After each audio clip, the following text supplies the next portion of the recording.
Looking for the 10. Anyone who joins in a Nineveh fast day is not going to be in a big crowd. The fasters will be few and far between. Remember when Abraham had a Middle Eastern bargaining session with Yahweh Almighty God? Even to this day, if you're in the Middle East and want to buy, say, a handmade ring from an individual jeweler, people will warn you not to pay the asking price. The asking price, they will say, is just the beginning bargaining point, and not what the seller really expects to get. So you ask the seller, how much for the ring? He tells you his asking price. You explain how you can't pay that much, and then make an offer well below the asking price. The seller protests, but then lowers his price. You counter with another counteroffer. The seller explains how many kids he has to feed and gives a counter to your counteroffer, which he says is his final price. You wave your hand and wish him good day, at which point he gives a lower final price. And this goes on until each party is satisfied, and both congratulate themselves on getting such a good deal. Abraham was a bold bargainer. He made half a dozen offers before he reached his final price. Genesis 18, the men turned from there and went towards Sodom, but Abraham stood yet before Yahweh. Abraham came near and said, "Will you consume the righteous with the wicked? What if there are 50 righteous within the city? Will you consume and not spare the place for the 50 righteous who are in it? May it be far from you to do things like that, to kill the righteous with the wicked, so that the righteous should be like the wicked. May that be far from you. Shouldn't the judge of all the earth do right?" Yahweh said, "If I find in Sodom 50 righteous within the city, then I will spare the whole place for their sake." By that, the asking price was set. The beginning bargaining point was 50 righteous. Abraham was already very bold, saying things like, "Shouldn't the judge of all the earth do right?" Who's going to say that to God? That was bold. So in his next offer, Abraham lowered the price by only 10%. Abraham answered, "See now, I have taken it on myself to speak to the Lord.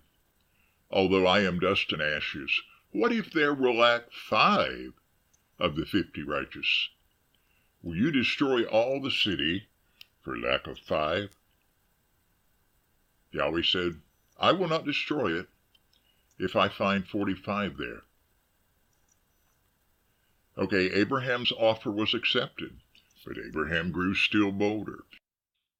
He spoke to him yet again and said, "What if there are 40 found there?" He said, "I will not do it for the 40's sake." That worked again, but Abraham kept going on down, 10 at a time, searching for the final asking price. He said, "Oh, don't let the Lord be angry, and I will speak. What if there are 30 found there?" He said, "I will not do it if I find 30 there." He said, "See now, I have taken it on myself to speak to the Lord. What if there are 20 found there?" He said, "I will not destroy it for the 20's sake." He said, "Oh, don't let the Lord be angry, and I will speak just once more. What if 10 are found there?" He said, "I will not destroy it for the 10's sake." Yahweh went his way as soon as he had finished communing with Abraham, and Abraham returned to his place. There, Abraham was satisfied. What a deal he had made, just 10 righteous people. In the area around the Dead Sea, the region that now can scarcely support any life at all, are ancient cemeteries with hundreds of thousands of graves. What does that mean? It means that at one time, a lot of people lived there, in Sodom and its environs. Remember, the whole Jordan Plain was like Eden, the Southern California of its day, both in climate and morals. People flocked there for the setting and the sin. So in all those thousands of people, Abraham really drove a hard bargain to begin with, just 50 among thousands. Then with his careful, courteous negotiating, he lowered the price all the way down to 10 people. 10 among thousands. Just 10. Then Abraham stopped dealing. If only 10 righteous could be found in Sodom, the town would survive. Abraham did all that bargaining for his nephew Lot and Lot's family, who had chosen to live in Sodom. We can guess that Mrs. Lot had a lot to do with that choice.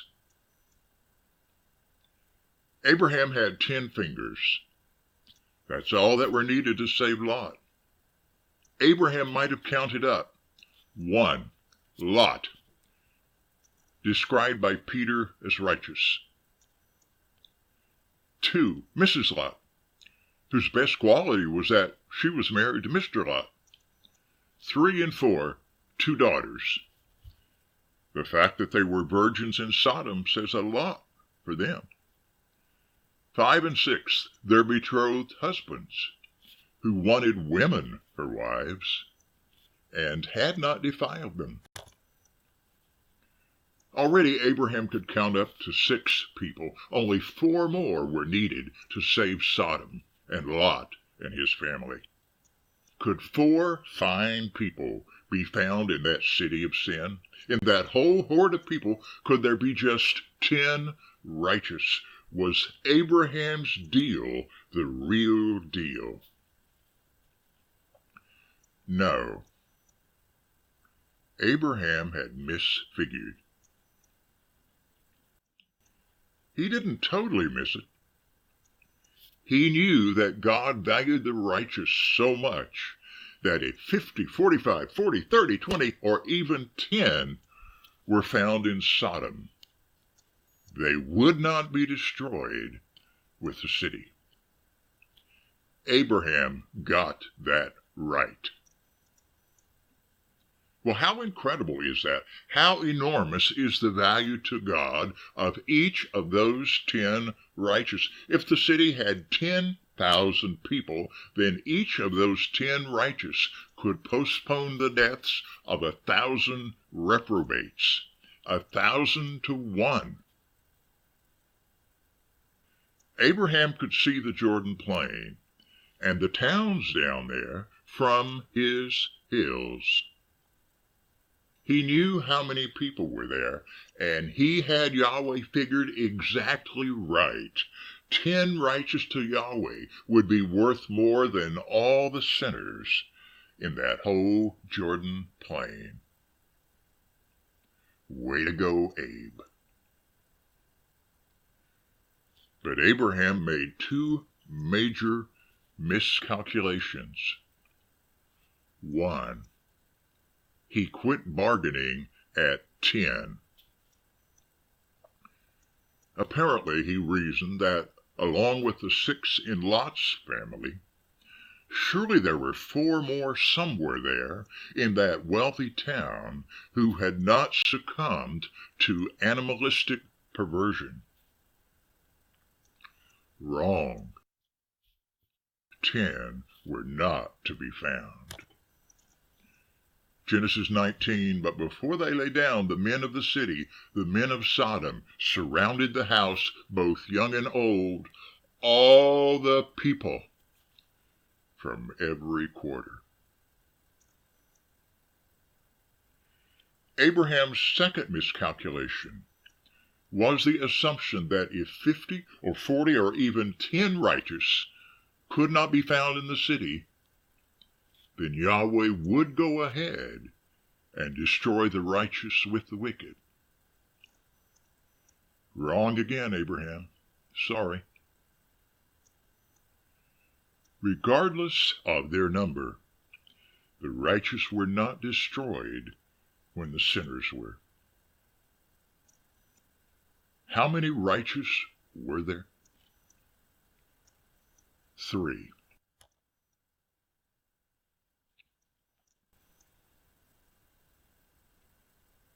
Mrs. Lot looked back on the way out of Sodom.